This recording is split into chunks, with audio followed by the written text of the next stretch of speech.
Well, thank you both very much indeed for coming in. Now, you're embarking on what can only be called, I guess, a mad adventure. Just, Rob, tell us a bit about what you've got planned. Yeah, that's right. We're planning on travelling 25,000 kilometres by motorbike. So we're heading from Vladivostok on the east coast of Russia to London. We're going through about 18 different countries over about 6 months, and none of us have prior motorbike experience. In short. Yeah, I read somewhere, Rob, that you, the first time you took the bike out, it was something of an experience. That's right. There was a few wheelies. There's a bit of bunny hopping, pulling out in front of cars at the first intersection as we turned out.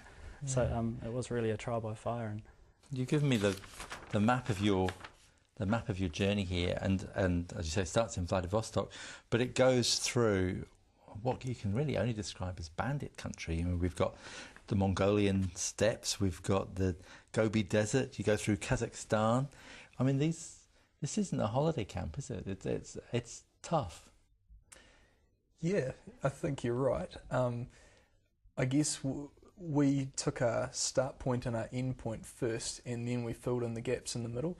You're right, some of the areas probably will be quite dangerous, but we are trying to minimise those risks as much as we can, doing as much research as we can into the best places to go. But it will be an adventure. Could be interesting. Now, you're not actually just doing it for fun. There's a serious reason behind it all. So what are you raising money for? There is. It started off as a concept of 5 blokes riding from one side of the world to the other, and everything that comes in between in terms of adventure and experience and doing something different. But when we publicised what we were doing, started talking to our friends and our family about it, we realised there was a real power behind what we were doing, that people were genuinely interested in it and wanted to know our story. And so we thought we could really add to that, and we could align ourselves with an organisation, a charity, and use the momentum behind the trip to publicise and to generate money for a charity. And so what we did, we started looking around for a charity that would really benefit from what we were doing, and we started looking for a grassroots charity, someone and a project that was really going to make a difference in people's lives. And that's when we found Living Hope through our contacts and Rachael Hughes. So what does Living Hope do? Because they're based in Vladivostok, aren't they? That's right. Living Hope looks after the street kids in Vladivostok. It tries to, it provides some of the more basic primary things like care and food and love, but also tries to kind of invest in the kids' futures by teaching them basic life skills and trying to give them skills and the ability to get an education and a job.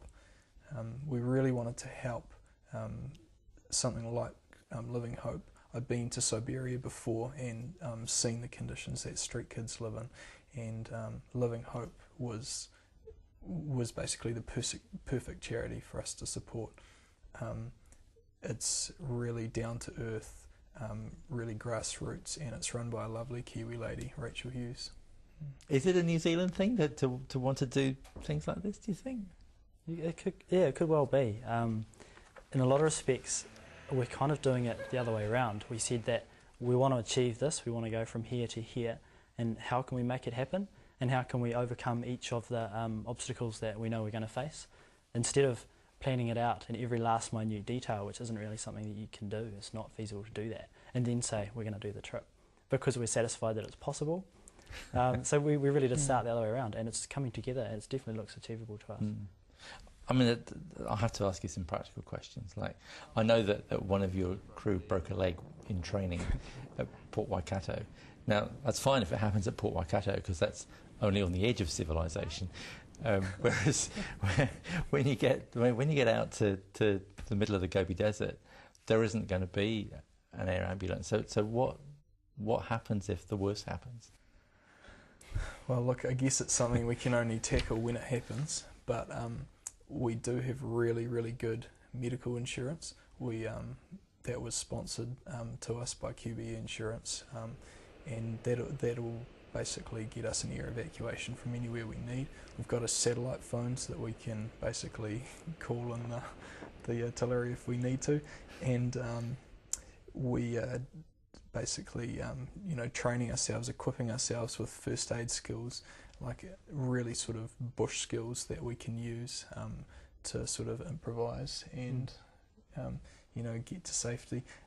It's strange though, because you like, for example, you research something like snake bites, and on the internet it all says stabilise the victim until the helicopter comes. And I'm sitting there thinking, like, what if the helicopter isn't available? Then what do you do? So yeah, it is a risk, and it's just one of those things that we'll have to sort of take as we get there, with as much pre-planning as we can. And that's the scary part of doing the research too. Is you start researching things like tick bites, and you think, okay, I can deal with a tick bite if we get that, and then on the bottom of the same page you'll say, okay, now we talk about white mountain leopards, snow leopards. So did you know, fact box, there's 4,000 of these, roughly where you're going. And so you keep moving down through your preparations and realise there's a lot there that you really just have to tackle when and if it happens.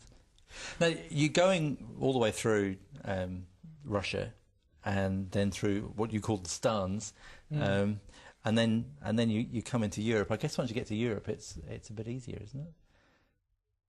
That's the plan. Yeah. So the majority of the time will be spent on that section, the difficult section. I guess we want to probably focus on the areas where it's difficult to get to. It's probably only once in our lives that we'll be in Tajikistan, on the Pamir Highway. Whereas, I mean, if it comes to it, we can quite easily get a flight to Greece and tour around the Greek islands again. So yeah, I think we do want to focus on those sort of countries. Yeah. I have to ask you what your friends and family thought. You're at St Paul's Church in Auckland. What sort of response did you get from them when you told them what you were going to do? St Paul's has actually been really good about it. They've supported us a lot. A lot of people have helped us with the fundraising for the charity, because our whole premise with the fundraising is that we're travelling 25,000 kilometres and we'd like to raise $25,000, and we want to do that in order to build a dormitory where 20 street kids can sleep. So St Paul's has got right on board with that in terms of just supporting us, letting us speak about it in church, and just getting behind us any way they can. Well, we'll all be thinking of you. I'm sure it'll go really well, but keep in touch with us. Let us know how you get on. Will do. Thank you.